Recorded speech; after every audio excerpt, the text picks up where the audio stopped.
Hey guys, welcome back to Wrestle News 365. Hope everyone is doing very, very well. Having a good Wednesday. As always, there is a ton of news stories to get into today, so let's get straight into today's stories and let's start off talking about Bad Bunny, because everyone's been talking about Bad Bunny recently. We've spoken about him a couple of times here on the channel during our videos because he's certainly a hot topic, isn't he? Certainly a hot topic of people who don't know who he was. I'll hold my hands up. I still don't really know who he was, but just doing a quick Google search, looking on Spotify, you can see that this is a very, very popular person. This is someone that's a huge reach in the world of entertainment, and this is reflected in his WWE merchandise because there's been a report about how much money Bad Bunny has brought in on www.shop.com, and it is certainly significant. Now, rapper Bad Bunny has reportedly brought in more than $500,000 for www.shop.com this year so far. As noted last week, it was revealed that Bad Bunny's merchandise sales made him the top earner on WWE Shop for 2021 so far. Of course, we're only in the second month, I understand that. But now, according to a report by Fightful Select, they're reporting that the rapper drove more than $500,000 in sales to WWE. At one point last week, the rapper held all four of the top WWE Shop merchandise selling spots, with his popular t-shirts taking spots 1, 3, and 3 for the male version and 4 for the youth version. The pullover hoodie was ranked as number 2. At the time, the only other person in the top 5 was the WWE Universal Champion Roman Reigns. Even then, the 5 spot did around 65% of the sales of the 4 seller and less than 5% of the top seller.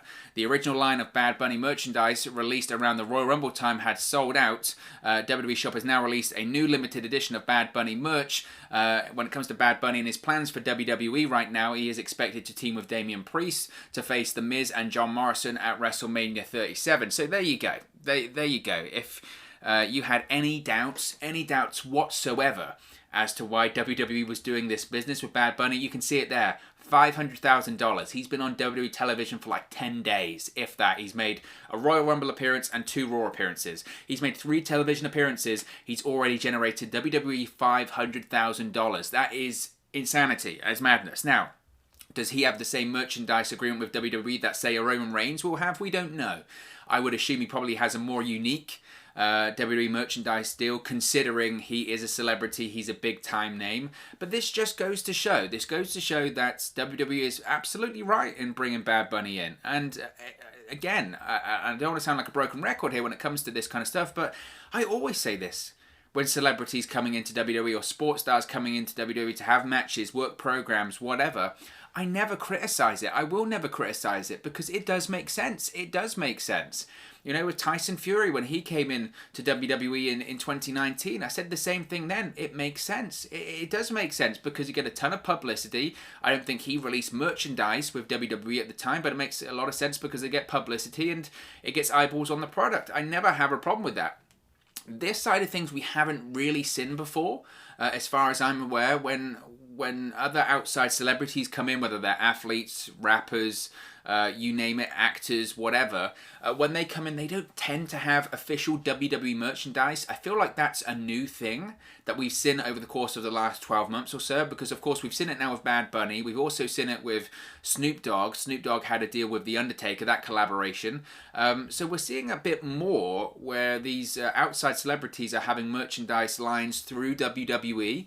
And again, I'm credit to the people in the marketing department at WWE, credit to the people who have been working out those deals, because of course, look at them, they're incredibly financially lucrative. And look, I have no doubt that Vince McMahon, when he was pitched, okay, maybe we should bring in Bad Bunny, he didn't know who Bad Bunny was. Of course he didn't know who Bad Bunny was. He didn't even know what Matt Hardy The Broken Universe was, and that's inside the world of professional wrestling.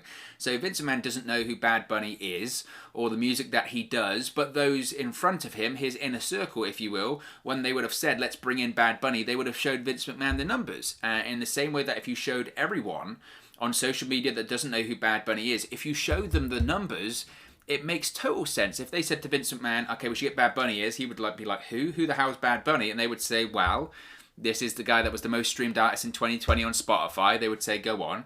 They would say, this is the guy that's selling out these concerts. He's got all of these streams. He's selling all of this merchandise. Vince McMahon will say, okay, I don't know who he is, but bring him in. Because if we can get a fraction of that, that's incredibly lucrative and successful for us.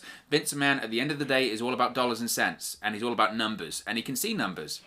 It's the same with this Bad Bunny stuff. He's seen the numbers, he has seen the dollars and cents, and he knows that it's working for WWE. So expect to see more of Bad Bunny on WWE television going forward.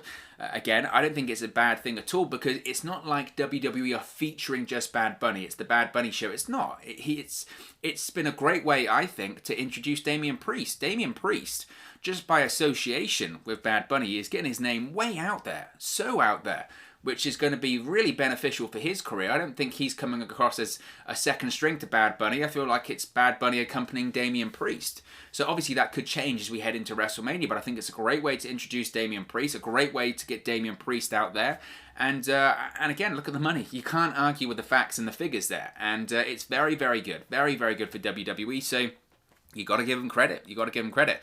Speaking of WWE and Vince McMahon, it's an interesting story about Vince McMahon acquiring some WWE stock. There's always this story, isn't there, about those in WWE, whether it's Vince McMahon, Kevin Dunn, Stephanie McMahon, Triple H, whoever, selling stock at certain periods of time. And people look into that, I think, maybe a little bit too much and assume, oh, they're getting out of the WWE or WWE's are going down. Sometimes it's a case of when the stock goes up, they tend to sell it, and when it's down, they tend to buy it. That is the basics of stock. So it's an interesting story, though, that a new SEC filing by WWE shows that several executives purchased shares of Class A common stock back on Thursday, February 4. The following transactions were made. WWE Chairman and CEO Vince McMahon acquired 19,875 shares. He now has 89,496 shares. Of course, he's the majority shareholder of the company. WWE President and Chief Revenue Officer Nick Khan acquired 15,310 shares. This is now the entirety of the shares that he has in the company. He now has 15,310 Class A common stock shares. WWE Chief Brand Officer Stephanie McMahon acquired 5,644 shares. She now has 82,042 shares. I guess she would be, again, one of the major shareholders alongside her husband, WWE Executive Vice President of Global Talent Strategy and Development. What a title that is. Triple H, he acquired 5,644 shares. He now has 87,046 shares. WWE Executive Vice President of Operations Bradley Blum acquired 4,777 shares. He now has 29,687 shares. WWE Executive Producer and Chief of Global Television Distribution Kevin Dunn acquired 7,552 shares. He now has 81,411 shares of Class A common stock. So there you go. It's a bit of a change, isn't it? It's a bit of a change to see that WWE executives and officials are actually acquiring stocks as opposed to selling them. Certainly an interesting story there. Let's stick with WWE and let's talk about the Raw ratings. I know people might roll their eyes, but it's always a news story worth talking about, because Raw this week drew the lowest numbers since the post-TLC episode in December, which of course will be alarming for WWE considering we're on the road to WrestleMania. This is the time of year where WWE doesn't have competition, of course, and also this is the time of year where they expect the ratings to go up. They said so on various shareholder calls that they've had recently and in various interviews that they expect the numbers to go up around this time of the year, and they're not, which is concerning. So Monday's live edition of Monday Night Raw, featuring WWE Champion Drew McIntyre versus Randy Orton as the main event, drew an average of 1.715 million viewers on the USA Network. This is according to Showbuzz Daily. Now this is down 9.4% from last week's 1.892 million live viewers for the post-Royal Rumble show. For this week's show, the first hour drew 1.82 million live viewers. Last week's first hour was 1.981 million. The second hour drew 1.735 million viewers. Last week's hour 2 was 1.885 million. And the final hour drew 1.589 million viewers. Last week's hour 3 was 1.811 million. Now, Raw ranked 19 for the night in viewership on cable, which is down from the 17 spot this past week. However, in the cable top 150, Raw ranked number 1 for the night for the third week in a row, with an average in the 18-49 demographic of 0.49, which is down 15.5% from last week's number 1 ranked show. Now, that's certainly interesting, isn't it? Because of course this is the fourth week where Raw had no football competition, and because of that the show took the number 1 spot in the key demo for the third week in a row. But still, Raw drew its lowest audience and 18-49 demographic since the December 21st post TLC episode, which drew 1.691 million viewers with a 0.53 rating. Raw was down 9.4% from last week's viewership and down 15.5% in the key demographic. This week's Raw viewership was also down 27% 30% from the same week in 2020, while the 18 to 49 demographic was down nearly 40% from the same week in 2022. So there is a lot of ways to look into that. Now, those I've seen on social media, I've said, wow, it was number 1 ranked in the night. That's not bad in terms of the 18 to 49 demo. That is true, but it's still significantly down. It goes to show that you can say, well, oh, they're number 1 ranked in the demo. That's because there was no football on. There was no American football competition, so Raw and its audience went to number 1. The concern would be that overall there was less viewers watching cable. There was less viewers watching cable news because cable news is a bit more stable at the moment, even with the whole impeachment stuff.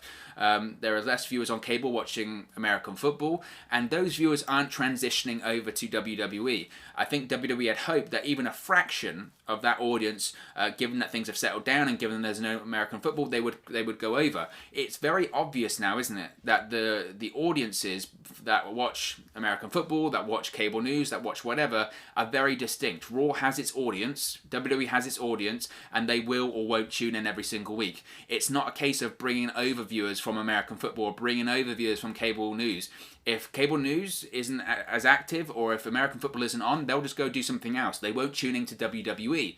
And I think that's probably a concern for WWE, because the idea is, without this competition, people will tune into Raw. That isn't the case. Without the competition, they'll just not watch television in general. They'll watch Netflix, they'll watch Amazon Prime, they'll watch Disney Plus, they'll tune into WandaVision, whatever. So that idea that just because there isn't competition, Raw will succeed, isn't really the case. Now, as I mentioned, they were ranked number 1 for the night in the 18 to 49 demographic, but that was still down from last week, and it was still significantly down, like 40% from last year. That's not good. That isn't good headed into WrestleMania season. Now, will we see it rise when we come to WrestleMania season? Probably, but you're still rising from a very low point, which means that you're going to hit your ceiling. It's not going to be that great a number. So obviously it will be a concern for WWE, but they explained on their quarterly earnings call, didn't they, that they're not worried about it, or at least they're trying to tell their stockholders that they're not worried about it, because they've got more linear eyeballs on the product than ever before if you factor in social media and you factor in things on YouTube and all that kind of stuff. Whether or not that's accurate, again, that's a discussion for another point, but certainly I think WWE will look at those numbers and say, well, something obviously isn't working. And once again, frankly, do you blame the viewers that didn't tune in this week? No. I mean, again, it wasn't a good show. It wasn't a good show. It was okay at parts, but it's a 3-hour show. It's not must-see television. It really isn't. It's a very boring and laborious show. That's what it is. So, again, you can't blame them. You can't blame those who didn't tune in, because was it really worth watching? Again, I don't think it was. I really don't think it was. Let's stick with WWE and talk about NXT TakeOver, because NXT TakeOver is Sunday on the WWE Network, NXT TakeOver Vengeance Day, and it possibly, maybe without an NXT North American Championship match, because NXT North American Champion Johnny Gargano has been pulled from his match against Kushida at this Sunday's NXT TakeOver Vengeance Day. This is according to Austin Theory, so this could all be in storyline. This is what Austin Theory had to say when he posted a post on Twitter. He said, quote, "I just left Mr. Takeover Johnny Gargano's house and I can't hold this in anymore. Johnny's out of Takeover. He will not be there for Vengeance Day, and it's all because of you, Kushida." Theory then went on to reveal that he will now face Kushida on tomorrow night's episode of NXT. He said, quote, "I've always got a smile on my face, but it's time to be serious. I'm not playing around. Tomorrow night on NXT, Kushida, you will pay no cash or credit, but you will pay in the form of an ass whipping from Austin Theory, and that is the way." Now, WWE is yet to officially confirm the status of this NXT North American Championship match for Sunday. Personally, considering we haven't really heard anything about it, I would lead to believe possibly it's a work, and possibly this could just be an angle for social media, and it'll be revealed that this was all a setup and the match is definitely on Sunday as they beat down Kushida tonight on NXT. So maybe that will be the case. Again, I would be very, very surprised if Johnny Gargano was pulled from it, but these things can happen in pro wrestling after all. Let's talk about Charlie Caruso, because this is a funny... Talk about a slip of the tongue. Now, Charlie Caruso went viral yesterday over comments that she made on Raw Talk on Monday. Wrestling Twitter had its mind in the gutter ever since Monday's Raw episode. Obviously, after WWE Women's Tag Team Champion Nia Jax trended after the "My Whole" line, Charlie Caruso also went viral for a comment she made during Raw Talk. Now, the video is there to be found on social media. It's really not hard to find, and I would recommend you go to see it, because it's like it's like an office awkwardness. I mean, it's hilarious. Caruso and co-host WWE 24/7 champion R-Truth were interviewing Damian Priest. Caruso then went viral for what she said after Truth used the term DP to refer to Damian Priest. Charlie Caruso said, DP, I like that, DP. It's got a nice ring to it, DP. Now, an amused Truth added, quote, she gets confused sometimes. This obviously trended all over social media, including getting a reaction from Big E.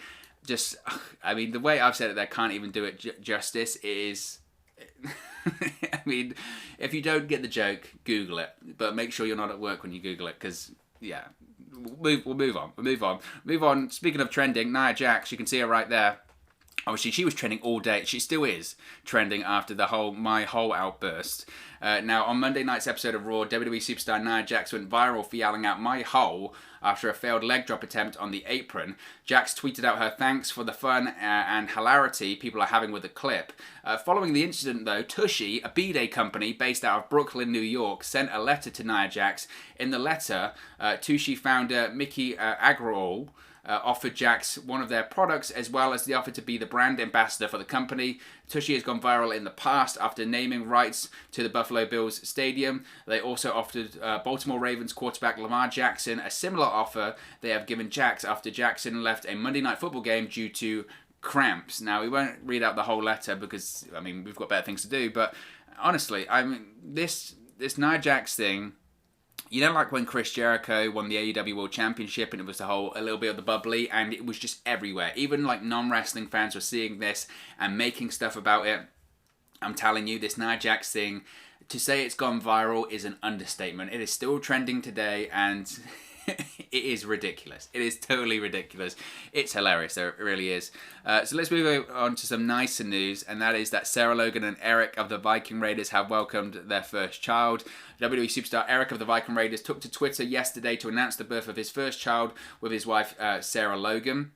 Raymond Cash Rowe was born at 8 pounds 11 ounces and 21.75 inches. Eric noted that Sarah spent a whopping 44 hours in labour, which is crazy, really crazy. Sarah said on Instagram, quote, after 44 hours of labour, he was worth every second. Sarah has been away from WWE since June 2020 after announcing she was pregnant and stepping away from the sport for the foreseeable future. I believe she was released by the WWE as well. WWE posted a congratulatory announcement on the birth of baby Raymond on their website today. Congratulations, of course, to both of them. Fantastic news, and man, 44 hours, that is, I mean, Sarah Logan is one tough person. That is insane. Now, going from the happy to the absolutely disturbing, because again, we're having to look at these stories that are just very, very... Alexa Bliss, unfortunately, is dealing with a crazed fan who has threatened to take a trip to her home. Now, Alexa Bliss, you've probably seen this a few times. I think we've even spoken about it maybe a couple of times here on the channel, but Alexa Bliss has been dealing with this crazed stalker on her Twitter for several weeks now, and all of these messages, if you've seen them, are unbelievably disturbing, and the guy gets reported and blocked and taken off of Twitter, and he gets different accounts. It's unbelievable he's even able to do this, or the authorities haven't been alerted. I'm sure they have, and I'm sure it's some legal loophole for the reason he can't be arrested or something like that. But now it looks like it's been taken to an even more disturbing level, as the man has planned a trip to her home in Orlando.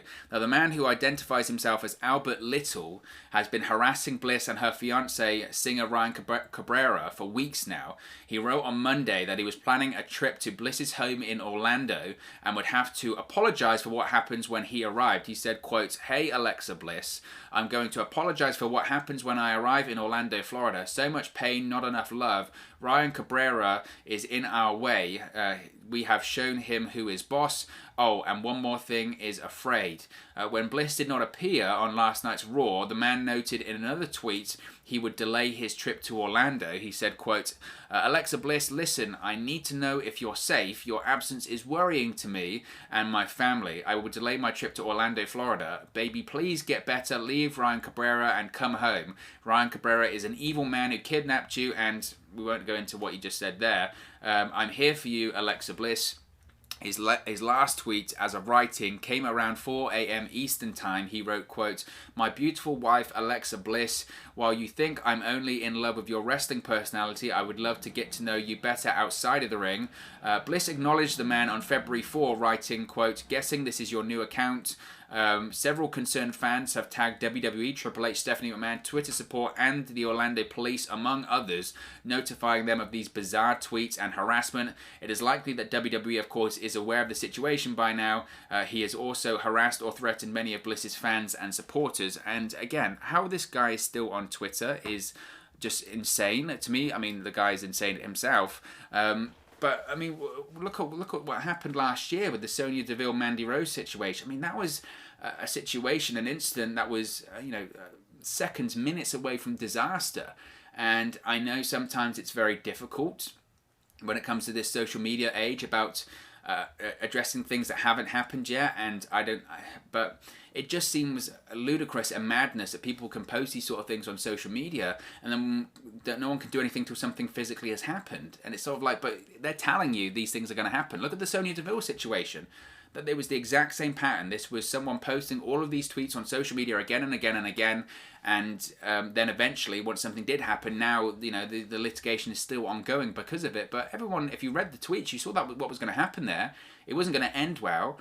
And I know people will say, "Wow, this is just a craze fan," but you don't know that. You don't know that. And I can't imagine what Alexa Bliss and her fiance are having to go through there. I'm sure they've got to be terrified. I'm sure they've got to be concerned. Imagine just getting a single knock at the door or your doorbell or whatever. I'm sure they've got increased security around the property, but it's just, it is beyond creepy, It is terrifying, and I hope that this gets resolved quickly because it's very concerning. It's very concerning. Let's talk about former WWE superstar Lars Sullivan. Of course, he was released by WWE last week, and former WWE superstar Lars Sullivan has apparently revealed concept art for a gimmick the company had planned for him at one point. Sullivan took to Instagram yesterday and posted a concept art graphic for a character named the Brilliant Behemoth, Lawrence Sullivan. Now, this does appear to be an official concept art graphic, as it's very similar to a gimmick change officials once pitched to FTR when they were known as the Revival. It looks like the same kind of layout, a sort of bad Photoshop. Which seems strange because you remember when you hear all these stories about creative services for WWE in the 80s and early 90s, you would have these sketches, wouldn't you? And they would kind of be like graphic novels. Like the initial images of like The Undertaker, the concept art for The Undertaker was these really cool, like, it looked like comic book sort of graphic novel kind of sketches, and that's what it looked like. Now, with this Lawrence Sullivan character reveal and the FTR character reveal, the Revival comedic version of their gimmick in WWE, it's just a bad Photoshop where they've got a full body length picture of them and they just Photoshop some weird attire on them. It's very strange, but it looks very similar. Looking at this, I would say it's probably legit. It does look like a concept art that WWE did for the Revival, so I would say it's probably exactly the same. Now, Sullivan, of course, was quietly released from his WWE contract in January. He disappeared from WWE television in early November in the middle of what appeared to be some sort of a gimmick change, which included backstage interview segments. It looks like the Brilliant Behemoth, Lawrence Sullivan, may have been what was eventually planned for this gimmick change. I mean, would this have worked? I don't know. It feels very WWE, doesn't it? It feels very WWE, Vince McMahon and Bruce Pritchard. That this is what will get you over. This will get you over. I mean, look at that. I mean, how on earth? I mean, I know what they're going for. They're going for this big, giant monster who's actually a bit of a genius and civilized, but it's just, it would have never worked. It would have never worked in the same way that, Shorty G. I always go back to Shorty G. When would that have ever worked? But Vince McMahon thought, well, this is great. This is what will get you over. The scary thing is, legitimately, Vince McMahon does think this is what's best for them. This was what will get you over. It's the same with Shorty G. This is what will get you to the next level. This wasn't, I know people look at it and go, it's a rib. It's a rib. It's not. That's the scary thing. I would prefer it to be a rib. If it was a rib, then they would know that it's a dumb idea. When they genuinely think this is what is going to work, that's the scary thing. Is that they really think this is going to work. This is what will get you to the next level. It's madness. It's absolute madness. And finally, We have an update on Buddy Murphy, because we haven't seen much of him on WWE television recently. Well, it's been reported that the release of Steve Cutler last week could have had an effect on this. Now, WWE announced the release of Steve Cutler last week. Cutler reportedly contracted COVID-19 at a New Year's Eve party, which reportedly got WWE Chairman and CEO Vince McMahon livid. On the latest episode of Wrestling Observer Radio, Dave Meltzer noted how former Raw Tag Team Champion Buddy Murphy was affected by the Cutler news. Cutler and Wesley Blake appeared on SmackDown as part of King Corbin's Knights of the Lone Wolf faction. The trio was set to have a feud with Rey and Dominic Mysterio and Murphy. However, Cutler testing positive for COVID-19 and his removal from television cut that storyline short. Blake, Murphy and Nia Mysterio have not appeared on WWE television since the angle was dropped. As for Murphy's angle with Nia, Meltzer noted that there was no specific reason as to why it was abruptly dropped. However, after the angle was dropped, WWE pivoted to Corbin feuding with Rey and Dominic. Murphy's last match on WWE television was on the December 4 episode of SmackDown against Corbin. So, there you go. The Nia Mysterio Murphy storyline wasn't ended because it was really creepy and bad television. It was ended because Steve Cutler got released. Frankly, I just wish they would drop that all together. Murphy, you know, he had a great run with Seth Rollins. I enjoyed that. He had a great feud with Aleister Black. Remember that a million years ago? It's an incredibly talented star who deserves to be doing things better than being involved in a romantic storyline with an 18-year-old daughter of a legendary WWE superstar. It's just... I mean, if this is what ends the storyline again, then carry on. But man, I just... Not for me. Have him do better things. He's way better than that. But of course, as always, it's just one man's opinion. What are your thoughts on the news stories we've spoken about today? Let me know your thoughts in the comment section below. I'll do my best to respond and reply to all of your comments. Really enjoy interacting with you guys, talking about WWE, AEW, Impact Wrestling, New Japan Pro Wrestling, all things pro wrestling here on the channel. So be sure to get involved in the community. Drop a comment below. All opinions are welcome. If you have enjoyed this video, please do smash a like on the like button too. Really does help us out here on YouTube. Go up the rankings and get into people's recommendation feeds if they haven't seen our videos previously. But most importantly, if you haven't already, please do subscribe to Wrestling News 365. You can do that by clicking the bottom right corner of the screen right now, or if you wait a few seconds, there'll be a subscribe button at the end of this video along with another video for you to watch. Thank you very much for watching, listening, streaming, or however you come across this video today, and I'll speak to you again very, very soon. Hey guys, thank you for watching, listening, streaming, or however you come across this video today. Be sure to click on the video on the right there to watch our next video, or click the bottom there to subscribe, or the bottom right hand corner. Thank you very much, and I'll speak to you again very soon.